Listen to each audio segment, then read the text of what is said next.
待て、くしゃ。今日ちょっと激しい。なんか激しかったね、くしゃみが。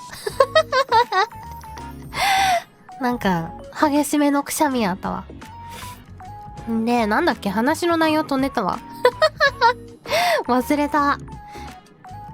忘れたからもういいや。もう全部飛んでた今、くしゃみとしてね。思い出したら今度言うね。